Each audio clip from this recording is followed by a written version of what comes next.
United Urdu news में आप तमाम का खैर मकदम है।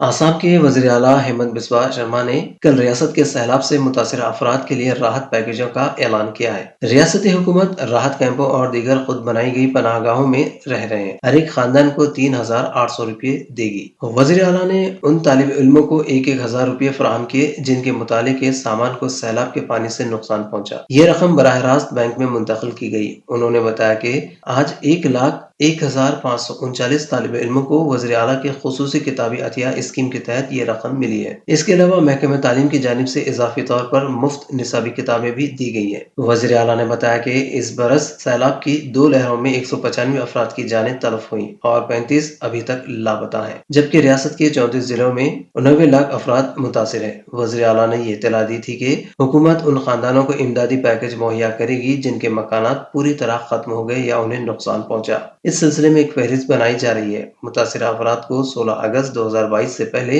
इमदादी पैकेज मिल जाएगा।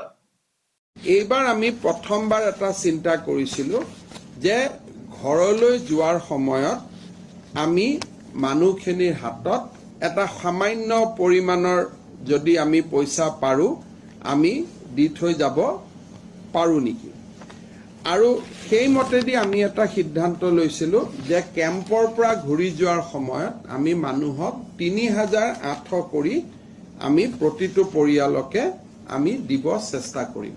সো আমি ফ্যামিলি আইডেন্টিফাই কৰিছিলোঁ 1,89,752 আৰু আজি যদি আমি চাব যাওঁ তেতিয়ালে আমি দেখা পাওঁ যে এই গোটেই কেইটা পৰিয়ালকে একাউণ্ট বাই একাউণ্ট আমি এই টকাখিনি পঠিয়াব পাৰিছোঁ। অৱশ্যে ইয়াত এটা সৰু ৰাইডাৰ আছে 35,000 ফ্যামিলি তাতে এতিয়াও টকাটো সোমোৱা নাই তেওঁলোকৰ বেংক একাউণ্ট কেতিয়াবা IFC ভেৰিফিকেশ্যন আছে বাট আমি পোষ্ট কৰি আছো। যোৱা কেইদিনমানত আপোনালোকে দেখিছে যে বহুতো মহানুভৱে আহি আমাৰ মুখ্যমন্ত্ৰী সাহায্য পুঁজিলৈ বিভিন্ন ধৰণে সহায় আগবঢ়াইছিল। সো আজি আমি এটা আপোনালোকৰ সন্মুখত কাম কৰিলো সেইটো হল যে কেম্পত থকা যি 1 লাখ ষ্টুডেণ্ট আছিলে 1,000 টকাকৈ তেওঁলোকৰ বেংক একাউণ্টত আমি পঠাই দিলো।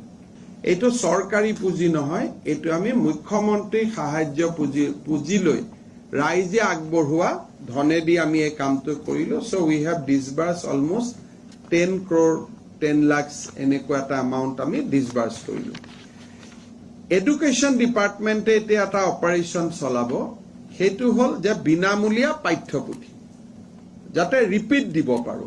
সো বাই 15 আগষ্ট আমি এডিশনাল টেক্সট বুকো ষ্টুডেণ্ট খিনিৰ হাতত আমি দিয়াৰ বাবে চেষ্টা কৰিম।